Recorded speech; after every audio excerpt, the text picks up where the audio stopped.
தேதியில் பிறந்தவங்க விதி எண் 2 இருக்குது அப்படின்னா அவங்களுடைய வாழ்க்கையில் வந்து பண வரவை கொண்டு வந்து கொடுக்கக்கூடிய தெய்வ வழிபாடு, அவங்களுடைய வாழ்க்கையை வந்து ரொம்ப சுபிக்ஷமாக மாற்றக்கூடியது இறை வழிபாடு என்னவா இருக்கும் சார்?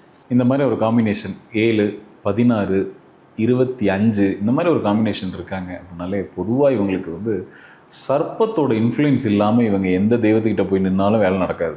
ஒரு சர்ப்பத்தோட நிழல்ல இல்லைன்னா சர்ப்பத்தோட இருக்கக்கூடிய பெண் தெய்வமாக இருக்குது அப்படின்னா அந்த தெய்வத்துக்கிட்ட இவங்க போகிறது சிறப்பு. எப்படி இருக்கலாம் அந்த சர்ப்பத்தோடு இருக்கக்கூடிய தெய்வங்கள்? ஒன்று மேல்மருவத்தூரில் இருக்கக்கூடிய ஆதிபராசக்தி, இவங்கள்லாம் சர்ப்பத்தை கண்ட்ரோல் பண்ணக்கூடியவங்க. அப்படி இல்லைன்னா பெருமாளை கூட பிடிக்கலாம்.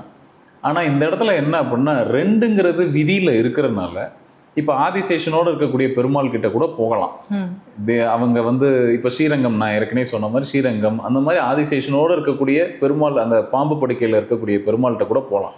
ஆனால் குறிப்பிட்டு இந்த காம்பினேஷனுக்கு 7ல் பிறந்த தேதியும் 2ல் ஃபேட்டும் வந்துருச்சு, விதியனும் வந்துருச்சு அப்படின்னா இவங்க பக்காவாக யாரை பிடிச்சிக்கலாம் அப்படின்னா ஒரு சர்ப்பத்தோடு இருக்கக்கூடிய பெண் தெய்வத்தை. சர்ப்பத்தை யாரெல்லாம் கண்ட்ரோல் பண்ணுவாங்கன்னா ஒரு அங்காள பரமேஸ்வரி அம்மன், இந்த மாதிரி தெய்வம்லாம் வந்து சர்ப்பத்தை கண்ட்ரோல்லே வைக்கும். இவங்க அங்கே போயிட்டு வந்த உடனே ஏதாவது ஒரு தடைகள் இருக்குது லைஃப்பில், இல்லை பணம் எனக்கு வர வேண்டிய பணம் வெளியில் நின்றுக்கிட்டே இருக்குது சார், ரெடியாக இருக்குது, ஆனால் எனக்கு கதவை திறந்து உள்ளே வரணும் அப்படின்னு ஒரு இதில் போய் லாக் ஆகி நிற்பாங்க இல்லையா, அவங்க எல்லாரும் போய் பிடிச்சிக்கலாம்.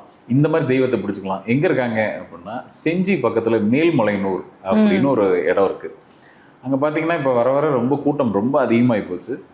அந்த இடத்துல இருக்கக்கூடிய அங்காள பரமேஸ்வரியை போய் பிடிச்சிக்கிறது ரொம்ப நல்லது. இந்த குறிப்பிட்ட காம்பினேஷனில் இருக்கவங்க போய் பிடிச்சாங்கன்னா அவங்களுக்கு கணக்கு வழக்கு இல்லாத அளவுக்கு பணம் வீட்டுக்கு வரும்.